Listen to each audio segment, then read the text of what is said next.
और ईरान इस वक्त बहुत ज्यादा गुस्से में है। जैसे जैसे गाजा में भुखमरी बढ़ने की तस्वीरें सामने आ रही हैं, ईरान में इजराइल पर सख्त एक्शन लेने की मांग बढ़ती जा रही। अब तो इराक से सबसे बड़ा जो उनके सबसे बड़े धर्मगुरु हैं, उन्होंने भी कह दिया है कि अरब देशों को मिलकर इजराइल को रोकना चाहिए। सवाल है कि क्या गाजा को लेकर नया युद्ध शुरू होने जा रहा है? देखिए खास रिपोर्ट।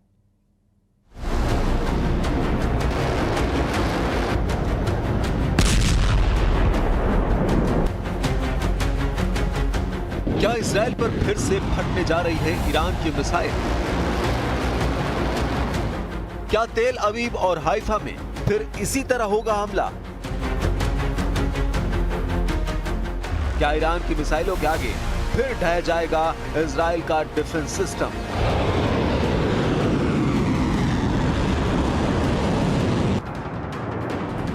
इस बार इजराइल और ईरान के युद्ध की वजह परमाणु अड्डे नहीं, बल्कि गाजा बन सकता है नई जंग का बड़ा ट्रिगर। गाजा के हालात बता रहे हैं कि बर्तन में खत्म हो चुके खाने की तरह अब फिलिस्तीन को लेकर ईरान के साथ साथ यमन की भी बर्दाश्त करने की गुंजाइश खत्म होने जा रही है। नेतन्याहू के सामने फिर से दो मोर्चे सुपर एक्टिव हो सकते हैं। एक तरफ है यमन और दूसरी तरफ है ईरान। दोनों ही फ्रंट इजराइल के खिलाफ युद्ध के लिए दोबारा तैयार हो रहे हैं। यमन में हजारों लोग सड़कों पर उतरकर युद्ध के लिए ललकार रहे हैं, तो दूसरी तरफ नेतन्याहू के लिए फिक्र वाली खबर ईरान से है, क्योंकि ईरान की सड़कों पर अब आर या पार का नारा लगाया जा रहा है। क्या नेतन्याहू इन दोनों मोर्चों पर फिर से युद्ध लड़ने के लिए तैयार है? क्या ये डबल ट्रिगर इजराइल के लिए बहुत बड़ी मुसीबत बनने जा रही है?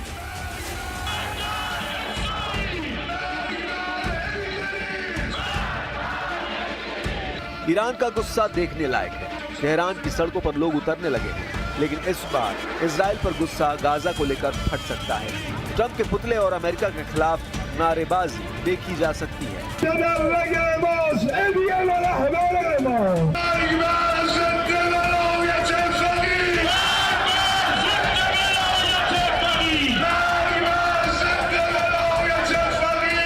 ईरान में इजराइल और अमेरिका का सिर्फ झंडा ही नहीं जलाया जा रहा, ये ईरान की मिसाइल वाली वो आग है जो जून के महीने में पूरी दुनिया देख चुकी है।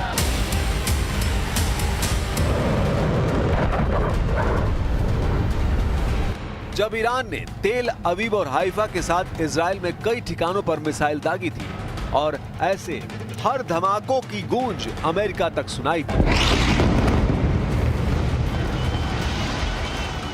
अब ईरान में मांग उठ रही है कि इजराइल को सबक सिखाना जरूरी है, क्योंकि गाजा में लाखों लोगों का खाना पीना बंद कर दिया गया है और अगर ईरान ने इस मौके पर इजराइल पर एक्शन नहीं लिया तो गाजा में लाखों लोगों की मौत होना तय है।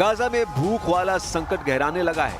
2025 में मार्च से अब तक 100 से ज्यादा लोगों की मौत सिर्फ भूखमरी से हो चुकी है।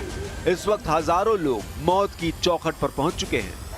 पूरी दुनिया ईरान के साथ अरब देशों की तरफ भी देख रही है।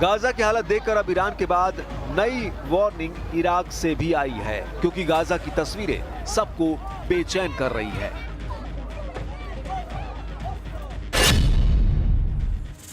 इराक में अयतुल्ला अली सिस्तानी ने अरब और इस्लामिक देशों से कहा कि गाजा में बच्चों, बीमारों और बुजुर्गों को नहीं बख्शा जा रहा। अरब और इस्लामिक देश इजराइल को रोके और गाजा के लोगों तक मदद पहुंचाए। अयतुल्ला अली सिस्तानी इराक में सबसे बड़े धर्मगुरु हैं और उनका दर्जा ईरान के सर्वोच्च नेता अली खामनेई से कम नहीं है। सवाल है कि आगे क्या होगा। जून में हुई 12 दिन की जंग के बाद अब जुलाई के अंत में ही युद्ध का नया अलार्म बजने लगा है। ईरान और इजराइल के बीच इस बार युद्ध हुआ तो अमेरिका भी कुछ नहीं कर पाएगा। ये बात डोनाल्ड ट्रंप भी बहुत अच्छी तरह जानते हैं। ईरान भी बहुत अच्छी तरह जानता है कि इजराइल अपने फाइटर जेट फिर से तैयार कर रहा है। क्या इजराइल और ईरान का युद्ध फिर शुरू होने जा रहा है? क्या हमला अगस्त महीने में ही किसी भी वक्त शुरू हो सकता है? और इस बार ईरान और इजराइल के युद्ध को कोई नहीं रोक पाएगा। क्या ईरान पर बमबारी के लिए डोनाल्ड ट्रंप ने नेतन्याहू का हथियार गोदाम फुल रिचार्ज कर दिया है? क्या अगस्त की शुरुआत में ही नेतन्याहू की फिर से एक्टिव हुई एयरफोर्स बड़ा हमला करेगी? और जो युद्ध जून में रुक गया वो अब जुलाई के अंत और अगस्त की शुरुआत में सभी रिकॉर्ड तोड़ देगा। ईरान और इजराइल का युद्ध किसी भी वक्त फिर से शुरू होने का डर है, क्योंकि दोनों तरफ अब संयम खत्म होता नजर आ रहा है।